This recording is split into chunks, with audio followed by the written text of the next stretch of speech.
Ladies and gentlemen, welcome to a Week 5 episode of Football Clowns Anonymous, and I've already made my co-host laugh. How is this possible? I don't know, bro. When you come in extra hard like that, I don't know why it makes me laugh. I can't help it. I like that you got energy. I like that you're feeling it, man. This is good. This is exciting. I'm going to quote my co-host by text earlier. I think it was yesterday. The football gods have given us full permission to act like complete and utter donkeys today and make all kinds of wild and crazy statements. First of all, ladies and gentlemen, it is time to sound the Galler horn for the 4-0 Minnesota Vikings. One of two, I'm going to call it early, one of only two football teams that are going to be 4-0 by the end of today, because we know Seattle's not coming back against that Detroit team. Man, oh man, what an exciting game, and what an exciting way that they tried to blow that. Let's keep moving. Not to put your goofy hat back on, sir. The Oracle, that's the next thing in line. The Oracle on the air this time with a 5-leg parlay, dunking on Vegas with its plus 1,000 5-leg parlay.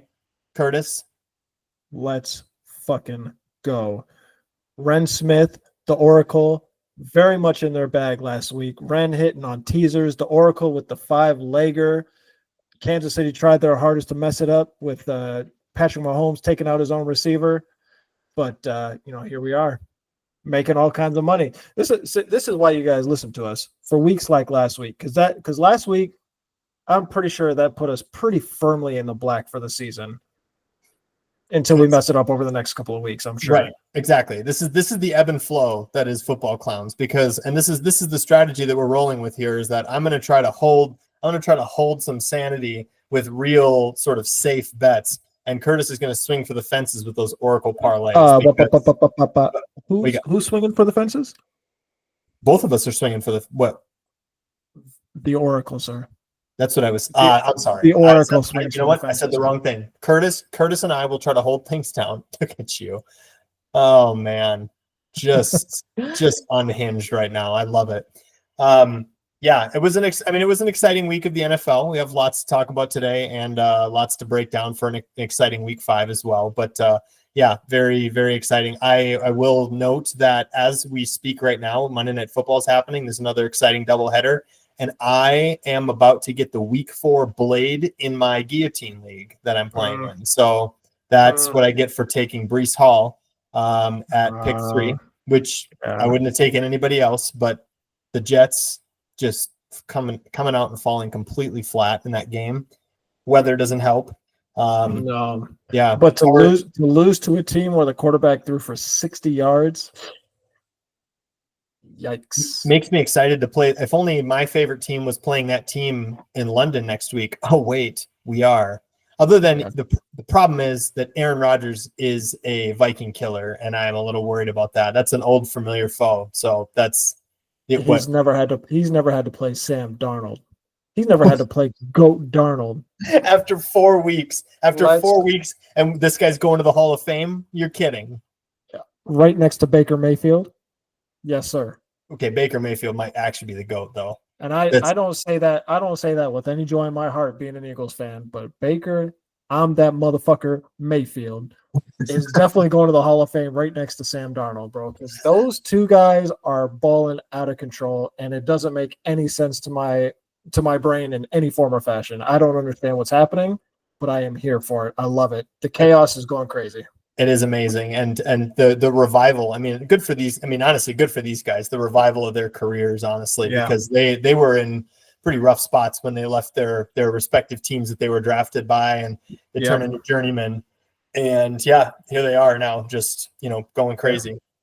And the Seahawks aren't looking great tonight, but quick shout out to Geno Smith too, because regardless of how you look against the Detroit Lions, a potential Super Bowl favorite, he's been balling out of control this year too. The Seahawks are 3-0, probably going to lose this game if things keep going the way they're going. But he's been slinging the rock too. So shout out to the old heads. Shout out to the second chance.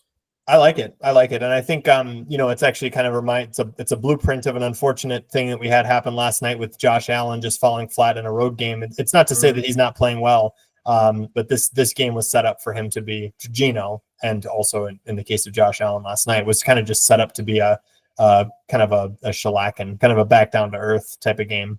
I suppose. I mean, I'm gonna be honest. I'm a smidge surprised that the Bills got beat in the way that they did.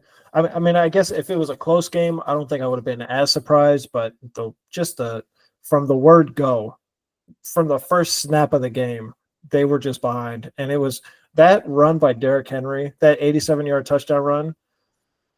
Vintage, to see a goddamn Yeti running away, as in creating more distance the further down the field he got from a safety and a cornerback at 200 and a million pounds, bro, whatever the fuck he is. It doesn't make sense. And what's crazy is he looks slow when he moves. So to see him pull away from dudes that are running 4.3s, 4.4s, that's crazy. Like that at 30 years old, come on, dog. And so, yeah, Derrick Henry catching stride, a quarter of the way through the season. If he's only going to get stronger, that Lamar Derrick Henry duo, oh my God, bro. Mark Andrews had one target last night. They don't even throw the ball, bros. I think Zay Flowers only had a couple targets. All they did was run, and they were getting chunks every single time, bro. They did whatever they wanted. I was screwing around at work, and I noticed that you weren't smart enough to benchmark Andrews. I just had to go ahead and hand you an L for that one. Yes. So my logic for that was, if there was ever going to be a week in which Mark Andrews went off, it would have to be in a shootout with the Bills, right? You'd think, right? One target, yeah. You'd think, right? You know what? That was my last straw. I was like, if this doesn't work out this week, it's not working out. I'm gonna have to figure some stuff out. I don't know. Might even be waiver wire. I mean, not waiver wire to get his replacement, but waiver wire for Mark Andrews. I don't know who to want him. You might have to pay somebody to take him. I am going to do my best to send some trades out there. I'm not optimistic at the moment, but it makes me a little sad because that's a huge weak point on my team right now. I'll take him for $3 a fab. I'll consider it. I don't know that I feel like I have to consider that. I don't know that he's worth any more than that. I'll take the lotto ticket that he comes back. I don't know, man. Yeah. Like the way that Likely's looking. I mean, that whole team came together, gelled really well, and it was the defense too. I mean, you called out Lamar and Derrick Henry, but they stifled Josh Allen in that offense. I mean, it just like you said from the word go, it was a pretty dominant performance against a really good team in Buffalo as well. Right. It was a proper ass whooping, if we're gonna call a spade a spade. Like, it was, and this is what we expected from the Ravens. I mean, for them to come into this game at 1-2, it was a little head scratching. So, I mean, this is the Ravens we thought we were going to get from week one. But I guess the way that teams are approaching preseason, it kind of seems to be a trend that teams are taking a couple of weeks to get their footing, which kind of brings me to Kurtis's bets from last week. I bet a bunch of unders. I am currently 3 of 4. If the Tennessee-Miami game, looks or keeps going in the way that it's going, I'll probably hit that one. But I think just to clarify, you said you're 3 of 4, but you're 0 for 3 at the moment. Excuse me. Yeah, I missed on 3 of 4. Yes.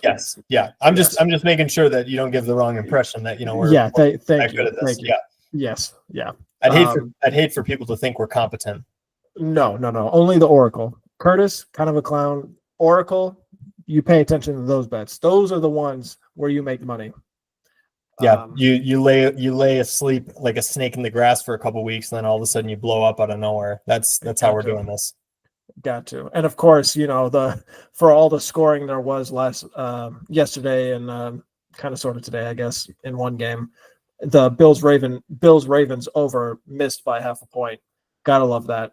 I was sick, absolutely sick, looking at that score and just knowing. And then they start benching their guys early in the fourth quarter, and I'm just like, no one's going to score again. It's bad weather. They show the camera shot of the rain just driving in. I'm like, nobody cares anymore. Nobody's going to try to score it.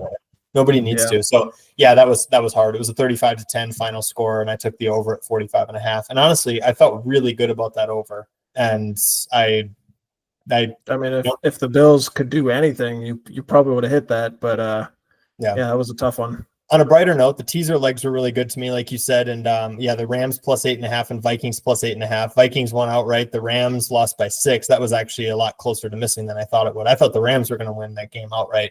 But they're so banged up from injuries. But nonetheless, they got me the cover. The Colts and Bucks I had in plus also. They were both underdogs in that game, and I could have parlayed a money line, and I still would have won. But I felt a lot safer with them getting the points. But still, it's nice to hit those, and missing the over prevented me. The over in the Bills Ravens game prevented me from sweeping the week. But that's okay. We'll take what we can. And Kurtis, want to run us through what would you, the Oracle, like to rerun us through the Oracle's bet from last week as a celebration of the 5 legs that went 5 for 5, sir?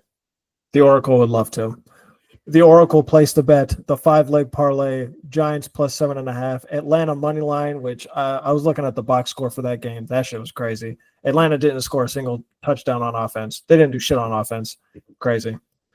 Minnesota plus 3.5. Jacksonville plus 7.5. We got to talk about the Jaguars. They not great, Bob. And Kansas City money line, even though they tried their hardest to mess that up, going down 10-0 early. I was pretty sick to see that. And that's the one leg that had kept the Oracle from hitting that bet, that would have been awful. You bet on the reigning Super Bowl champs, but it was a road division game, and as soon as I saw the Chargers go up 10-0, I texted Kurtis. It's like, you got to be. Well, I texted Kurtis on behalf of the Oracle. I don't have the Oracle's phone number. These things are very exclusive. But of course, I was like, what is going on right now? If this is the one leg that doesn't hit, that's terrible. I know. And fucking Herbert coming off a broke ass foot or ankle, whatever he was doing, no receivers. That would have been disgusting. Herbert fucking us again on a sure thing bet. Just for context for the listeners, a couple of times, was it last year or the year before, it was last year. Yeah, last year they had Herbert super boosts. Herbert to throw a touchdown boosted to plus 100. It's something like minus 400 boosted to plus 100 or something stupid like that. Yeah. He throws like 50 passes and none of them are a touchdown. And this happened twice. It's like absolutely amazing. How can you get that unlucky that you don't hit that? So we're forever disgusted with Justin Herbert from in the betting column standpoint. Forever disgusted. So we have lots to talk about. We've already started breaking down next week, we've already started breaking down the previous week. A couple other teams that we have on here that we want to make sure we get to. I want to throw the floor to you and talk about this Eagles and Buccaneers game, just to really liven up the mood for you. Yeah. So fortunately, I was driving home during all the games yesterday. The only game I got to watch was of my second favorite team, the Bills. Watched them get their ass whooped after I had the pleasure of checking the box score and seeing what the Eagles were up to, getting their ass whooped by Goat Mayfield. I don't really know what the issue is. I suspect Sirianni probably needs to go. Jalen Hurts without his receivers, not great. Which I guess was expected, but I mean, he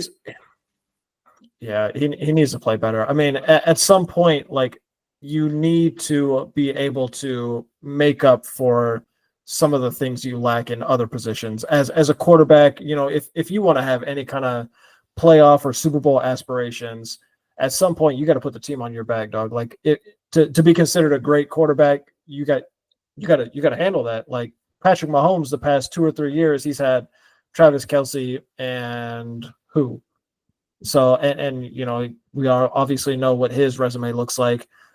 Justin Herbert, he's not balling out of control, but I mean, he's been doing fine. It's just, I'm not feeling optimistic for the Eagles season at the moment. It hurts. pain. I can kind of sort of feel us slowly, but very much surely slipping into the gulag, and I don't see a very easy way out. You need I those. don't know, man. You really need those receivers back. I mean, I wonder if Yes. that would re-inject the life. I mean, Saquon Barkley is still playing really well, and Right. Jalen Hurts is just you gotta wonder if he's just kind of left out to dry without those top 2 targets. And they do have a bye this week, so they do have a bye this coming week, so maybe they'll have an opportunity to kind of figure some stuff out. And I don't know who you have the week after, but it's a tough matchup, and it was a playoff sort of rematch from last week as well. So, I actually kind of expected the Eagles to win the game just out of revenge, but like we talked about earlier, Baker Mayfield's really playing like he's that guy right now, and I feel really good about that bet that you swindled me into of Tampa Bay to win the division early in the season, the preseason Tampa Bay to win the NFC South, because I don't really love what I'm seeing from the Falcons. The Saints are very much a wild card at this point for how they're going to play, but Baker and those Bucks, they look like the real deal. They look like they can get it done. Honestly, it's kind of a nice thing that they don't have a run game, because if they had any semblance of a run game, that would be a really, really scary team, because Baker is dealing right now. Chris Godwin and Mike Evans are going crazy. The tight ends do okay. If they had a ground game that they could rely on to close games out, because I would bet as we get later in the season, that is probably going to be an Achilles heel for them. For Rashad White and or Bucky Irving, some combination of those two. If they can't start to put up some, numbers that are going to make you respect them, I would guess as they get to the playoffs and, have to go through the gauntlet, that's probably going to be where they falter. But, man, they do look good. It's hard to deny that. Yeah, absolutely. When they play through other elite playoff teams like the Minnesota Vikings, for example. Exactly. Which how did we take the Vikings under 6.5 wins? I'm sorry. I'm not to just grab the mic back and talk only about my team, but man, we disrespected them under 6.5 wins. They're going to hit that. They're going to hit that by week 8. Disrespected them. I did. I agreed with you, but I did throw in the asterisk. What if Goat Darnold is the GOAT? Well, at that time you said, what if Sam Darnold is the GOAT? Now you're calling him Goat Darnold every time, but I understand your point, man. I get it. I was not ready to throw any respect. I mean, look back at Sam Darnold's resume as a Jet, as I don't know, he was on 2 or 3 other teams. Yeah. We had no reason to expect he was going to be this good. It's amazing. The Jets are making Aaron Rodgers look like he's pedestrian. Yes. Geno Smith, once he left the Jets, the GOAT. Sam Darnold, once he left the Jets, the GOAT. I'm seeing a common denominator with all these quarterbacks going in and out of New York. Do they play at MetLife? Do they share the stadium with the Giants? They share with the Giants. Yeah. So what happens when Daniel Jones gets traded? Oh man, are you ready to make a statement about Daniel Jones in the same regard? Let's see how far we can take this. Oh, buddy. No, I don't think I got the stones for that one, man. I don't think I can do it. Oh man, that's crazy. Yeah. Hey, I'm just throwing it out there. We got to make sure it's an interesting point. No, I'm with you on that. Yeah. And actually, I think he's playing. I'm about to make a stupid statement. He's not playing horribly overall this season. I just see it as a horrible system. I mean, I wanted to touch on the Cowboys and Giants game really quick, and I don't think the Giants played really that poorly. I mean, the Cowboys are the better team. But it was interesting to see kind of a sign of life from the Giants and wondering. Mm-hmm. I mean, I think they're still firmly cemented in the 4 spot in that division. But with the way the Jaden Daniels and the Commanders are looking, that's not even a question. I agree. They were underdogs in that game, Jaden Daniels and the Commanders. I wanted to bet plus 3.5 was the line I saw for the Commanders, and I shied away. I was like, nope, Kyler Murray's going to come out. The game against Cincy was an aberration. I was wrong. They have a quarterback in Washington. This makes the division a lot more interesting. The only reason I hesitate to fully lock him in as 100%. I'm that guy. They've played the Buccaneers, Giants, Bengals, and Cardinals. We know that the Giants, Bengals, and Cardinals have a dog shit defense. We have confirmed that. We've seen it for 4 weeks now. I'm gonna guess. I'm gonna go ahead and go out on a limb here. Most quarterbacks are gonna look like that guy against those 3 teams. The Buccaneers, I mean, I don't really know what to make of their defense, but 3 out of 4, that's going to be a great way to build some confidence. I mean, they got the Browns coming up, so he's going to have to go hang out with Myles Garrett for 60 minutes. He's got the Ravens after that. Get a little bit of a reprieve with the Panthers, and then we come back with the Bears, who have a decent defense. The Giants got a nice front. So, and then the Steelers after that. So I suspect these next 5-6 games are going to be a little bit more telling than this early season schedule. That being said, you expect good quarterbacks to beat the dog shit out of bad defenses. So he's checking the box there. That's true. Definitely going to give the man his flowers, but I do so with a little bit of hesitancy. And I'm sure there's a little bit of NFC East bias there. I can't lean in too hard, bro. It's not in my DNA. But yeah, we'll see. I mean, obviously his completion percentage is going crazy. Yeah, best in history, or some crazy stat, for 4 starts, blah blah blah, whatever the crazy random fact stat is. So I don't know. We'll see. But how much of that is checkdowns? I mean, he's got a couple of good receivers there in Washington, so I don't know that it's necessarily just the checkdowns, and it might be more the bad defenses that you're talking about. But at the same time, if he can split those games against good teams, I mean, they put themselves in a position with the Eagles stumbling, and the Cowboys haven't looked up to their, they don't look horrible, but they don't look like they did last year in the regular season at least. And so, the door's open, I think, for the Commanders to take that division.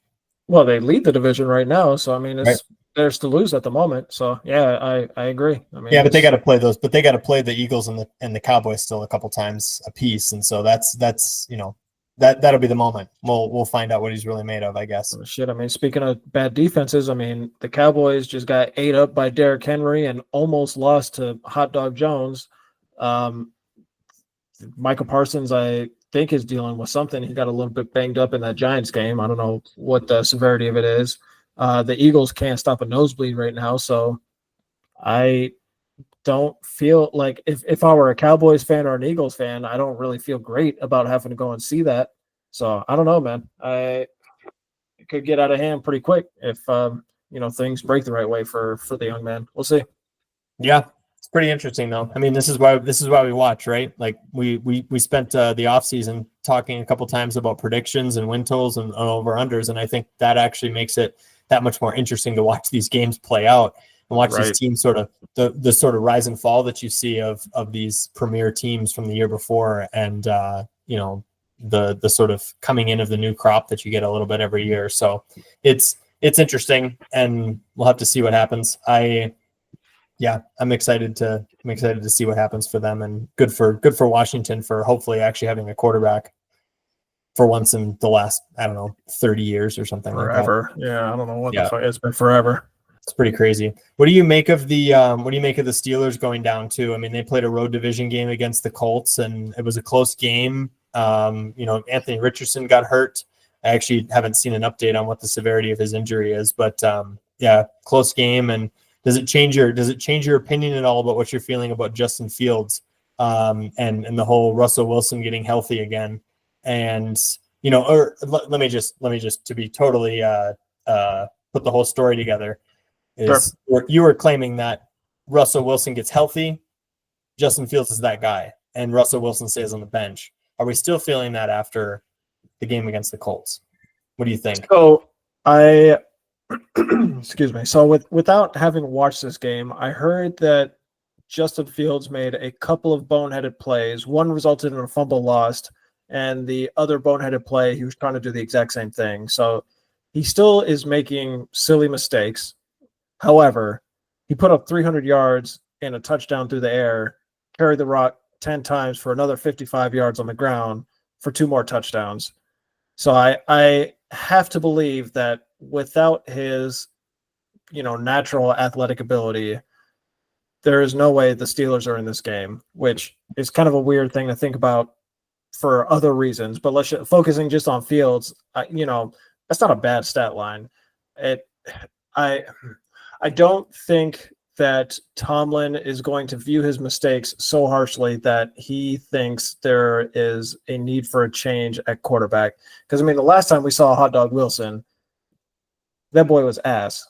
And I don't think the best version that we've seen of Russell Wilson over the past couple of years is anywhere near what we're seeing of Fields right now. So I would be pretty surprised myself if Tomlin decides to bench Fields. Now, if Fields starts regressing over the next week or two in some significant ways, that might warrant a different conversation. But as it stands right now, I think the upside is too great with Fields to go ahead and bench him. I don't think that's going to happen. That would be kind of wild to see.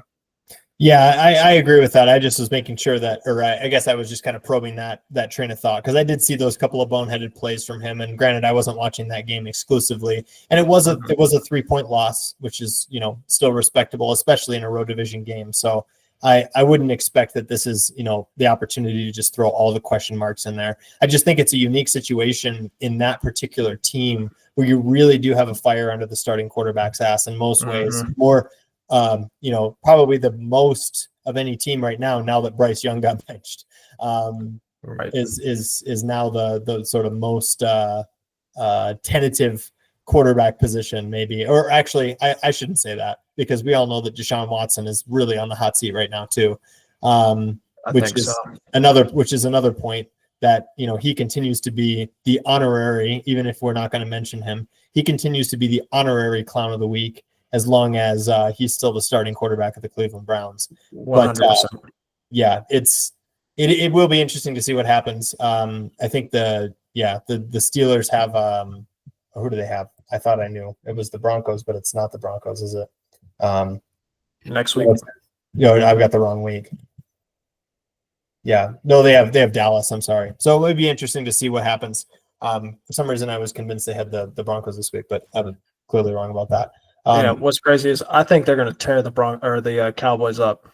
I think Justin Fields can't, especially if Micah Parsons doesn't play. They've got a terrible run defense. They've been getting chewed up on the ground. If Justin Fields gets loose, man, it's a wrap, bro. I think it's probably. So I've got Fields on my fantasy teams. There's a 100% chance I'm starting him against the Cowboys in both those leagues. Kyler Murray, I don't trust him anymore. Jalen Hurts, he'll be on bye, so I have to start Fields. So but I feel good about that, like the way the Cowboys have been looking, and I think if he shines against that defense, it'll probably be because it's not a Sunday night game, is it? It is actually the Sunday night game. Oh, it is. Yeah, bro. If he shines against TV. the Cowboys, yeah. He's gonna go ahead and lock in his starter status. So yeah. I'm pretty confident in that play. So we'll see. Time will definitely tell. I like a close game on that. As I'm going to get to it, I like a close game on that. So I don't agree that it's going to be a decimation one way or the other. I like a close game, and I say that because these are kind of defensive struggles. These are, at least historically, they're running football teams. I know the Cowboys have been struggling with that lately, and TJ Watt is going to eat whoever for breakfast, whether that's Ezekiel Elliott or Deuce Vaughn or whoever, or Dak Prescott himself is going to get eaten alive. The Steelers' brand of football is to play in these sort of low-scoring, grinded-out games. I expect this would be a struggle like that, and I am going to give the Cowboys a teaser leg this week to be within a score, because I think that they can certainly hit that mark against the Steelers team, even on the road. I expect the Steelers will probably win that game, but man, I can't imagine it's not going to be a 25-point. That's not Steelers football. They're not going to win. They're not going to win by 24 points. I agree, and with Dak and with the Dak and CD connection, it's kind of hard to count them out at within any given game. So I think generally I agree with you, but from a stat sheet perspective, I would be a little surprised if Justin Fields doesn't have let me rephrase, not from a stat sheet, from a fantasy perspective, I would be a little surprised if Fields doesn't have a great game. But yeah, it's set up for him to do okay, I think. especially like you Yeah. said, some injuries or some injury questions, I guess, maybe on the Cowboys defensive side of the ball. So Yeah. we'll have to kind of But see. I mean, on the other side of that game, the Colts won. Last week we talked about the Colts having zero chance in this game. And we talked about that being the case because Anthony Richardson was going to be the quarterback for the Indianapolis Colts. He went out, I'm assuming, in the first quarter, looking at his stat line. If it wasn't the first quarter, it had to be the second. Yeah, it was pretty early. Goat Flacco came in, saved the day. How are we feeling about the Colts with Joe Flacco at quarterback? I know you mentioned we don't know the severity and whatnot, but let's go ahead and assume, for the sake of argument, Joe Flacco is quarterbacking the Colts next week. You know what? I'm excited. I'm excited to bring this back up again. You just paved the way for me to bring this back up. Last year in the playoffs, Joe Flacco was the quarterback of the Cleveland Browns, and you picked him to beat the Houston Texans. And I said, you, sir, are out of control. And Joe Flacco looked like an absolute moron in that game. And it was amazing. It was amazing to be right about that and just embarrass you so hard on the podcast the next week. However, now it's funny to hear you bring up Joe Flacco again. How are we feeling? This is, Joe Flacco is now starting again. We are back to square one, folks, of Joe Flacco having a beautiful uptick and resurgence, and then he'll fall apart at some point. At this exact moment, I don't hate Joe Flacco as the quarterback of that team. I think he's got at least I saw a connection with Josh Downs, who's a young receiver on that offense. They still got Jonathan Taylor to kind of hold him down. Defense is playing all right. Jonathan Taylor has an ankle sprain, so he almost certainly will be out next week. Yeah, I definitely knew that. Definitely was paying attention to that. I assumed. Yeah, I ask who has him on the fantasy team.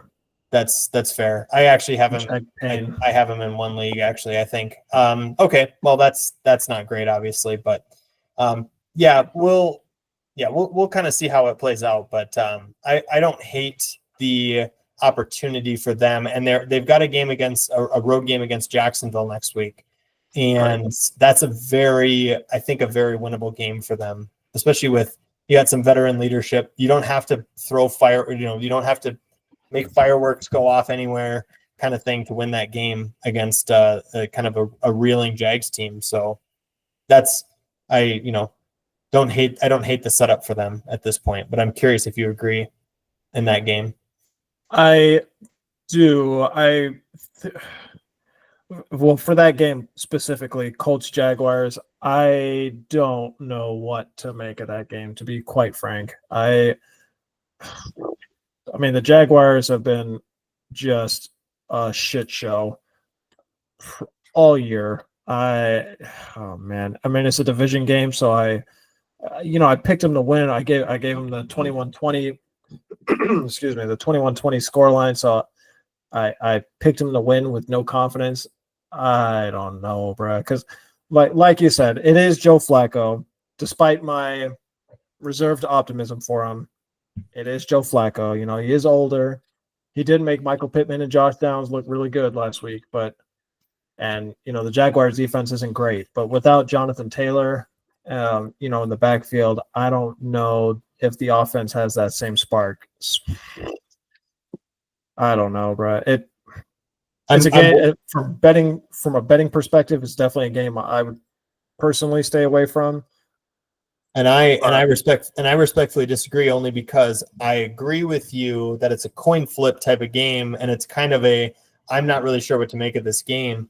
But the betting angle that I have on it as the Colts in a teaser leg, because they're not favored in this game, I would pick this game to be a complete and utter pick'em type of game. So if you're going to move the line in one particular direction, I'm going to take advantage of that and say this is a 50-50 game. If you'll give me all the way up to one possession for the Colts, I feel like I've got greater than an 80% chance of hitting that, because I expect that even if the Jags win this game, it's going to be close. And there's a significant chance, I think, that the Colts can win this game still, with the way that the Jags have looked for parts of the season. So, I can get on board with that logic for sure. Yeah, that's the beauty and the downfall of the teaser. As I found out last week, things were working really well, and this week I've got 5 different legs. I'm sure that 4 of them will probably go up in flames and make all of them miss. But we do what we can. I don't want to move on. I think we've moved on essentially to next week already. This is good. We're talking already some of the exciting matchups for next week, but I want to make sure we have the opportunity to nominate and name our clown of the last week. This is an important segment that we have. We look and digest all of the information that we get over the course of the week, all of the football that we consume through our eyeballs and through our social media and our smartphones and our NFL red zones with Scott Hansen, et cetera, et cetera, et cetera. And we nominate who we think is definitely the clown of the week. And Kurtis, I hand it to you to name and nominate your clown of the week. Thank you, Sir Ren. As you all are well aware by now, Ren and I play fantasy football. That is probably the origin for how we even got started doing this podcast, because we love to talk fantasy, and it just kind of spiraled into just talking football, and here we are. But this is definitely a fantasy-based clown of the week, and I'm going to go ahead and shout out anyone that took either C-Mac, Breece Hall, or Bijan Robinson as their top 3 running back in fantasy this year. C-Mac with the double Achilles tendonitis is probably the biggest L in recent fantasy football history that I can remember. I got my boy Aaron in my big money league trying to get rid of C-Mac. I offered him a pack of peanuts. Breece Hall, I've got on my fantasy team in the other league out here with 10 carries for 5 yards or some goofy shit. Bijan Robinson, not even the lead back on his own team. Just come on, man. Like, that's devastating. Those 3 backs were like, you could not miss with any 3 of them.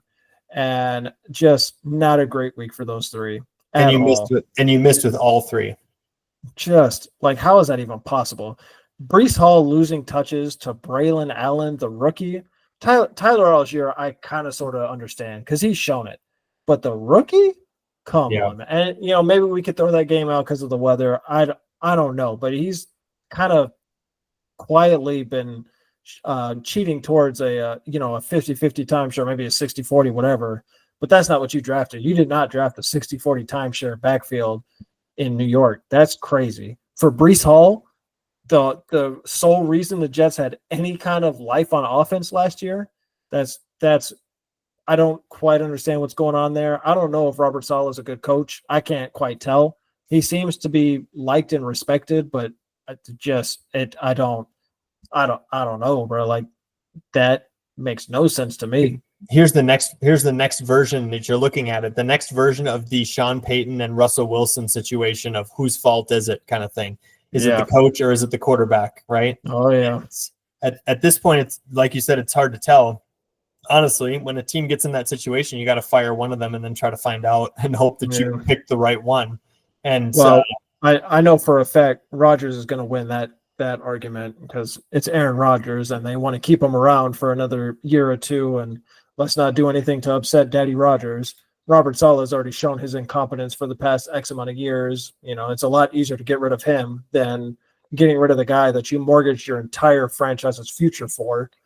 So I agree with that. But sometimes it's the wrong, even if it's the right call, it's still the wrong call. I think in the case of Nathaniel Hackett and the Denver Broncos with Russell Wilson, you used Hackett as an easy scapegoat and you got rid of him because you assume that Russell Wilson's not the problem. Then you bring in Sean Payton, the wheels are still falling off. You're like, oh, weird. Looks like we killed it looks like we cut the wrong guy.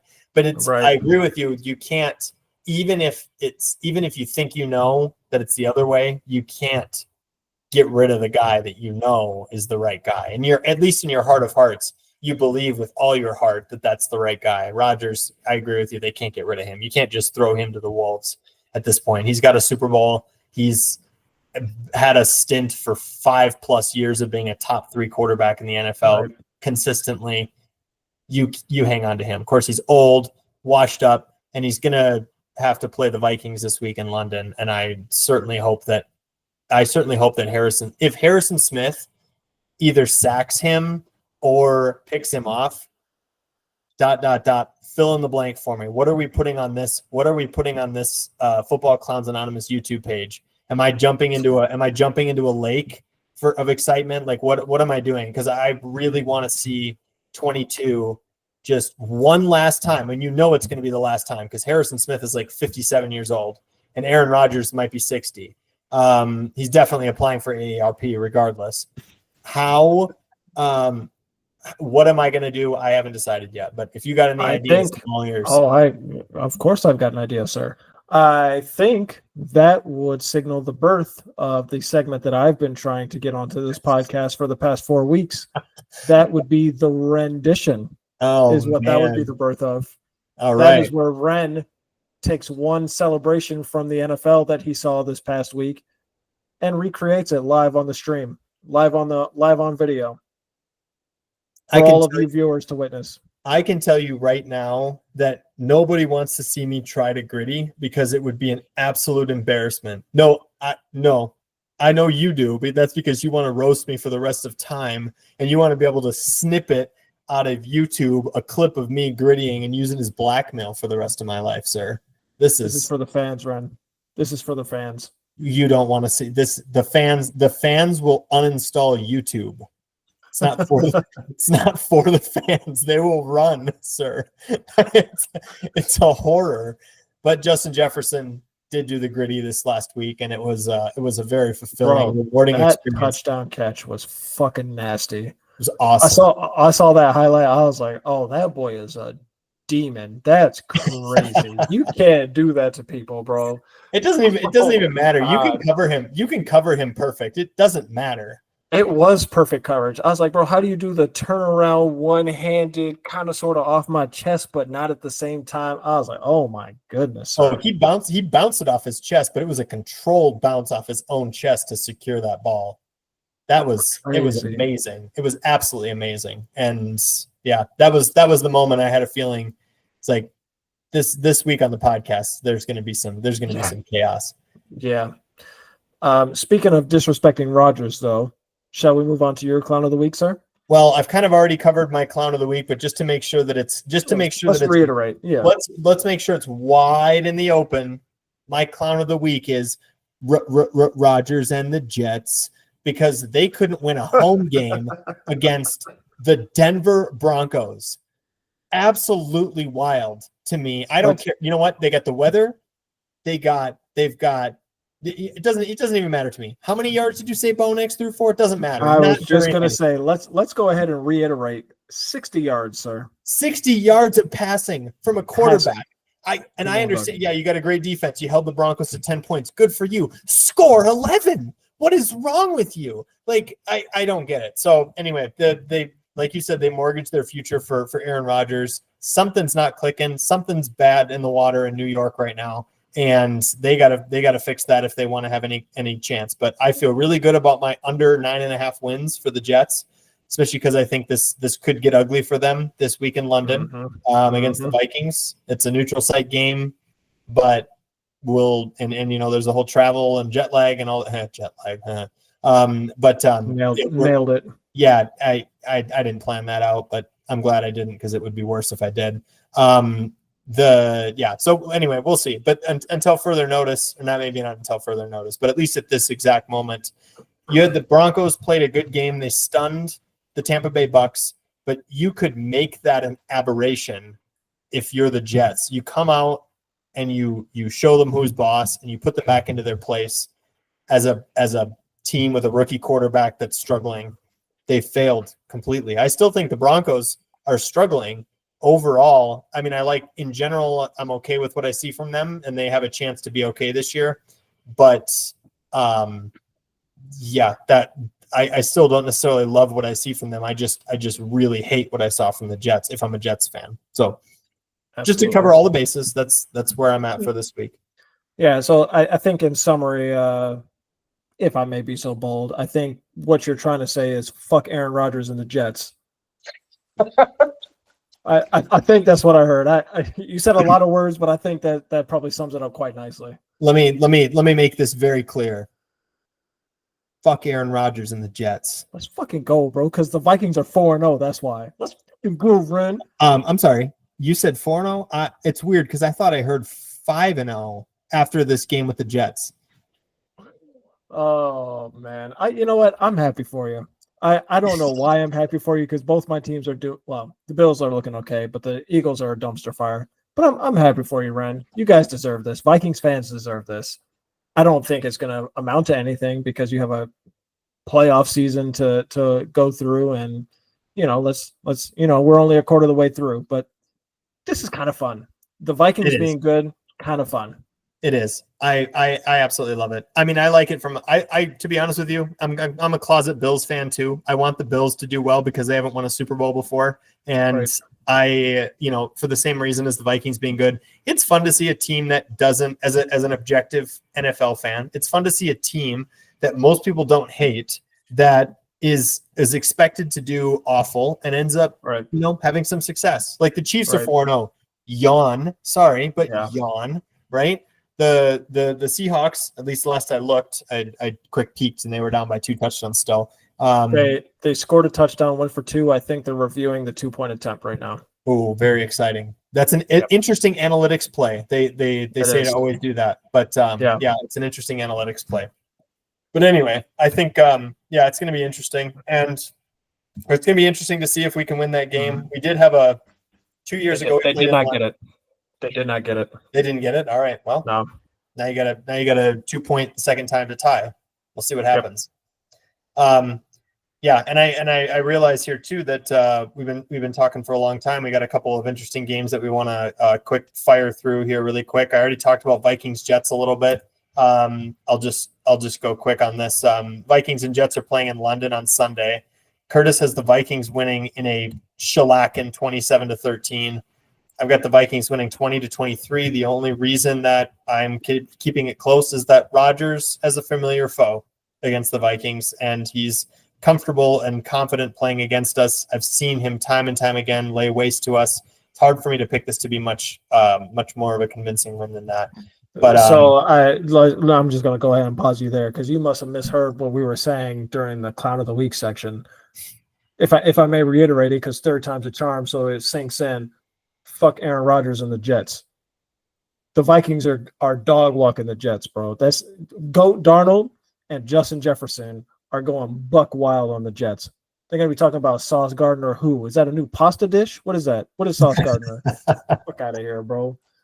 That's nah, bro. The Vikings are going buck wild on the Jets for sure. Please understand that I still have an emotional stake in this game, and it's really hard for me to pick my team to win by 3 touchdowns, and then if they win by 1 touchdown, somehow I'm disappointed. So I like to keep it close. If they win, I'm excited. I think I've picked against them every single week so far this season, and they've still won for me. So this is dangerous, uncharted territory for me to actually take the Vikings. However, yeah, we're gonna see what happens with this. I apologize. I'm reacting to the Monday night game. Jameson Williams just housed a 70-yard touchdown and high stepped from like the 30-yard line. Yikes. This is really interesting to me because this guillotine league that I'm talking about, I'm about to get the blade in. I have Jameson Williams in that league. So now I'm going to have to take a look really quick while we're on the air and find out if I'm still dead or if I have a chance, because 70 yards to the house, that's half the total I needed for the whole night. Let's fucking go. While you do that, sir, I'll go ahead and kick us off for the next game that we wanted to talk about. Thursday night, Tampa travels to Atlanta to take on the Falcons. This game we wanted to chat about because I believe whoever wins this game will have control of the division. If Atlanta wins, if Tampa wins, and actually I don't know if the Saints need to lose, but regardless, it should be a good game. I mean, the race for the NFC South at the moment seems to be between the Buccaneers, the Falcons, and the Saints. Ren and I both have the Buccaneers winning. Ren has it much closer than I do at a 23-21. I've got the Bucs shellacking the Falcons at 29-18. Vegas has the Falcons favored at -2 points, which is crazy. I was looking right before the podcast, actually, and it's already at 1.5. So I'm sure there is quite a bit of money flooding in on the Buccaneers right now, probably because the Falcons didn't score an offensive point last week, and Baker Mayfield's been balling out of control, and it makes no sense why the Buccaneers are the underdog in this game. But I digress. Tell me how you really feel, Curtis. Bro, it was crazy. Is I felt this strongly about the Bills last week, or I guess last night. That worked out wonderfully. So maybe I should probably tone it down just a smidge. But I don't know, man. I don't think the Falcons have looked particularly impressive at any point this season. I guess the defense was looking cool yesterday because they had a couple of touchdowns, or the defense / special teams. But I don't know where this confidence in the Falcons is coming from. I don't quite understand it. With the Ravens, it made sense. I mean, that's a potential Super Bowl contender right there. Do we feel the same way about the Falcons? Like, where is this confidence coming from that they're going to beat the Buccaneers, a team who has been rattling off wins? I mean, they're a 3-1 team right now. Like, where's this confidence coming from? Can you explain it to me? No, I can't, because I'm taking the Buccaneers to win the game too. I mean, it's a divisional game, so anything can happen. I love the Bucs in a teaser leg up to +8 in this one, and like you said, it's already moving in that direction where the money's flooding in for the Buccaneers. So even that I was able to place earlier today is probably going to be gone by the time this game might even be closer to pick 'em by the time it actually kicks off. 1,000%. So I can't tell you where this confidence is coming from, to be honest with you. I don't think we've seen what we've seen out of I don't think we've seen out of Kirk Cousins and the Falcons what we've seen out of Baker Mayfield and the Bucs as far as winning these convincing games. They have one trip against the Broncos. You can forgive them for that. They were coming in off of a high, winning a game. Let's not forget winning a game at Ford Field against the Detroit Lions the week before. So you can forgive them for coming in off of a little bit of a high against at a home game against a bad team. But well, let's maybe pause there for a sec, because there also is the possibility that Broncos defense might be legit, because a lot of teams are getting bullied by that Broncos defense right now. So there might be that little asterisk as well. But they've given Bo Nix an opportunity to win games as a game manager without doing a whole heck of a lot on his own, and so. Yeah, I mean, I tend to agree with that. I think they just didn't show up for the game because I think it was mostly that they didn't show up for the game because they had won a really exciting road game against a Super Bowl contender the week before. It's really hard to not just mail it in against your next home opponent against a bad team, against an 0-2 bad team.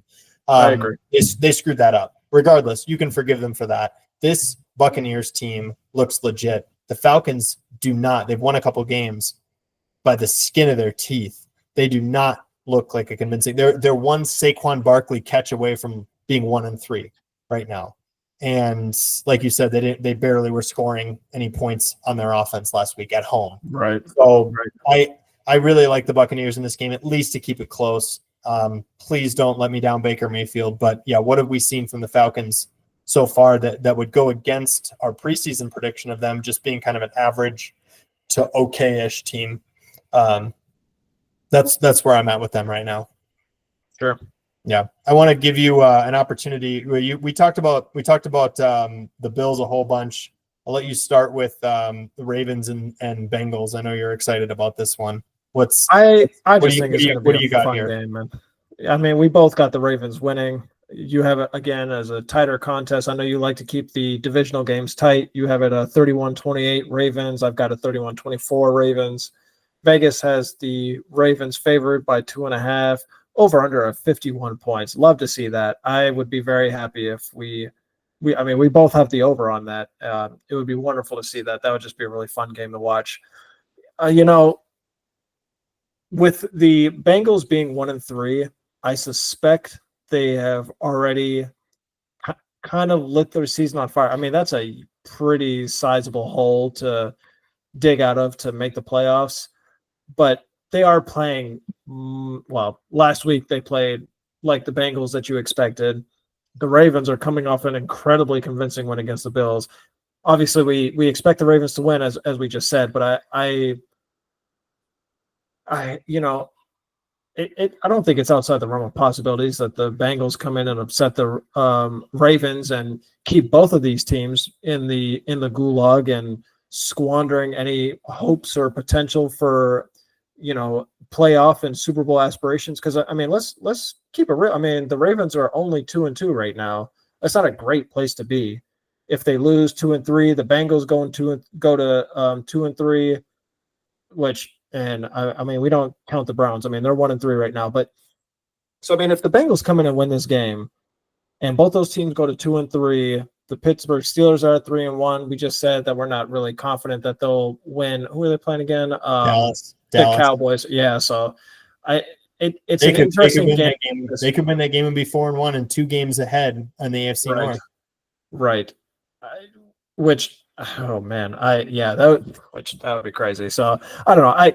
I like this game because I think it'll be incredibly fun from the NFL fan perspective of just a lot of really fun scoring plays. I'm sure Derrick Henry's going to do his thing. Jamar Chase and T. Higgins about to get loose, I'm sure. I just think it'll be a nice high scoring game with a lot of back and forth. And of course, the standing and playoff implications of this game so early in the season. I mean, the Bengals really need this game. So, I mean, for them, this is I would have to imagine a win or go ahead and pack it up and start thinking about next season. And if the Ravens lose, I mean, they're right back to the same conversation we were having last week, like must-win game with the week before with the Cowboys.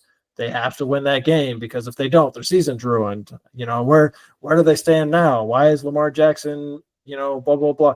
So it's a really important game for both teams, which is why I'm really excited to watch it. Yeah, I think it's exciting. I would also say too, though, that there's times where we might be overreacting a little bit in week 5 of the NFL season where, if the Ravens are 2-3 and the Steelers are 4-1, we can't act like their season's over. They still got to play the Steelers twice.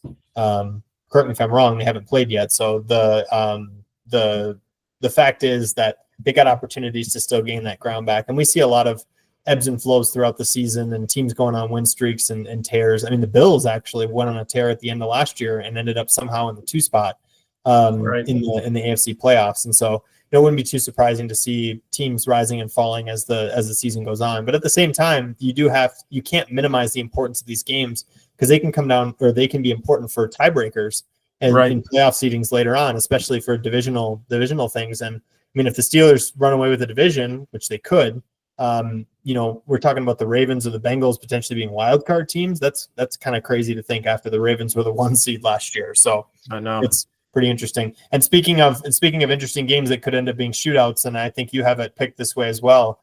Your Bills, fresh off of their crushing defeat last night to the Ravens, have a road game against the Houston Texans. This is pretty interesting, I think. What are we feeling here, sir? I mean, well, the Bills are going to win, of course. Like you mentioned, I definitely have a shootout. I've got a 34-31 shootout. You got a Stephon Diggs revenge game. Josh Allen got to make sure Stephon Diggs knows that he can shut the fuck up. So both those teams got to put up points. You have Houston winning 24-23. What is the Vegas line? We've got Buffalo favored by a point, so we got a nice coin flip game. Surprisingly, the over-under is 46.5. I was a little surprised to see that because Arizona, San Francisco is 50.5. We just mentioned Baltimore, Cincinnati's at 51, but Buffalo and Houston can't get to 50 points. Come on, dog. I don't know about that. I think we should. Well, I mean, you have a more level-headed score for the game, so maybe we should probably follow that guidance. Somebody who's unbiased and doesn't have too many emotions invested in this game, but I would think the over is kind of a lock there. And which, spoiler alert, I've got that single bet for Kurtis's bets at the end of the show. I don't know. It'll definitely be fun. I mean, Houston has definitely shown some cracks with the way they've been playing the past few weeks. They barely eked out a win, I think, on a last-minute drive against Jacksonville. They needed to beat them, which we already talked about how shitty Jacksonville's looking. So that doesn't give you warm fuzzies for Houston. Buffalo obviously coming off the loss to the Ravens, but it's the Ravens. That's a Super Bowl hopeful. I think they get a pass? ? If they come out and lay an egg against the Texans, that would probably raise an antenna a little bit there. But we give them a pass again because it's the Super Bowl contending Texans. So that's just my opinion. I still got them getting the 1 seed in the AFC playoffs. Never know.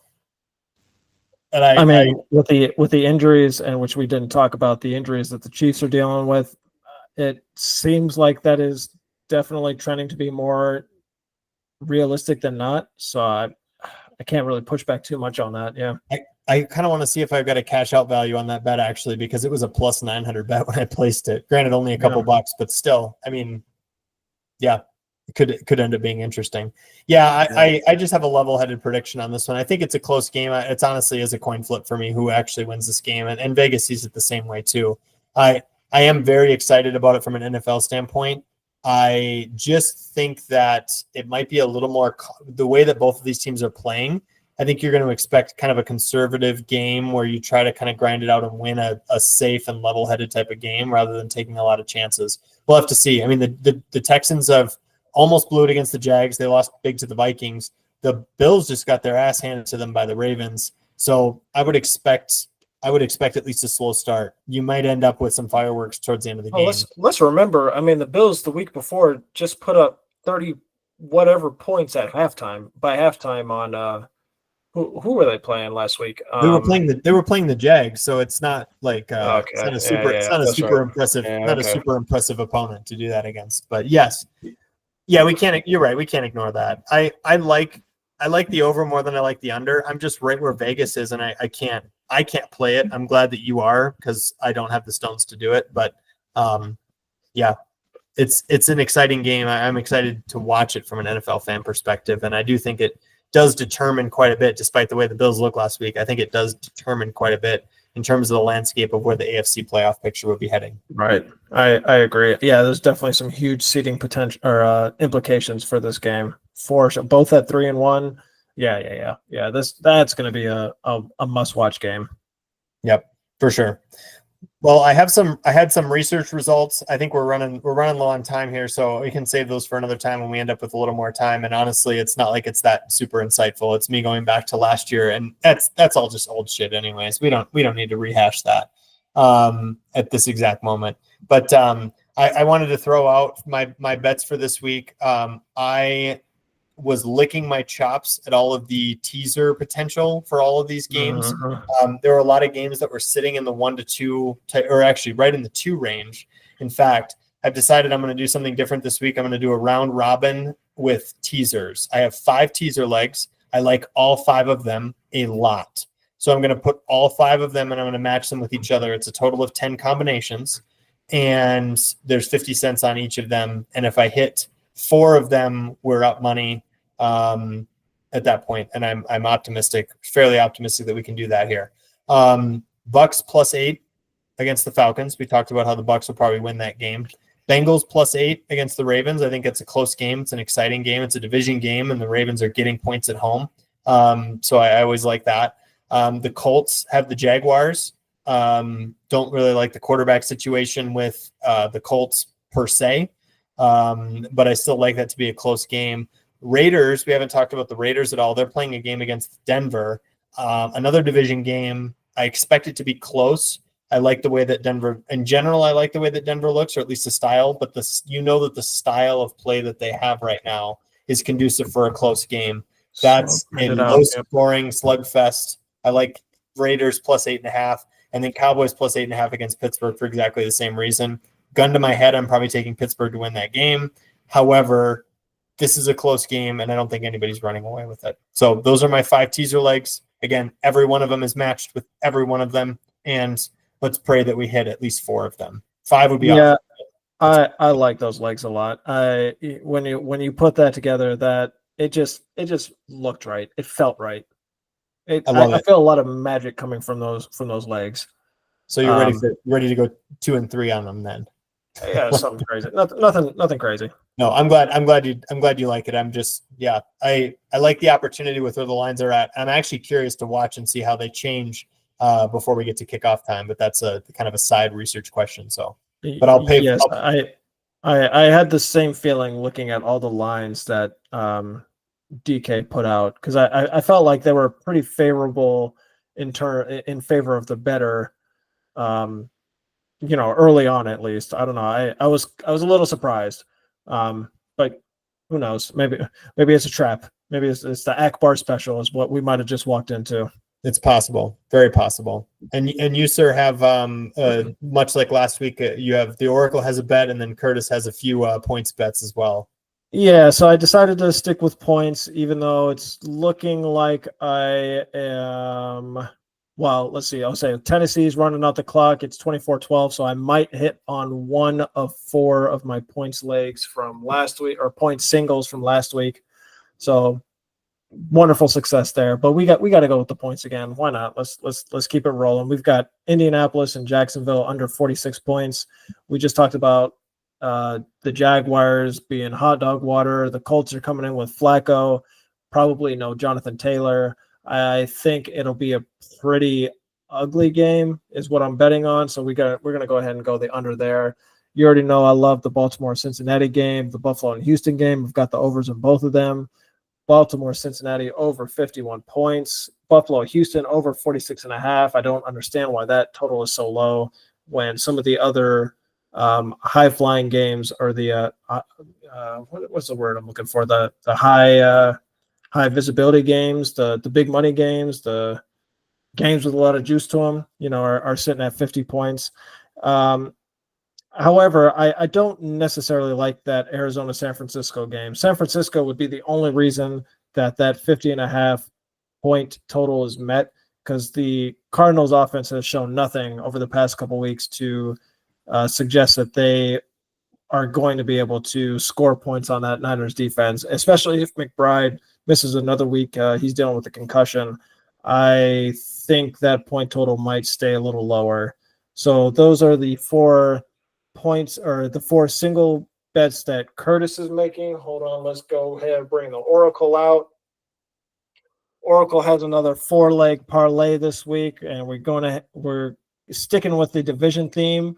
We are headed to the NFC South, and the reason for that is because we definitely got to get that Saints being a 5-point underdog to the super banged up Chiefs.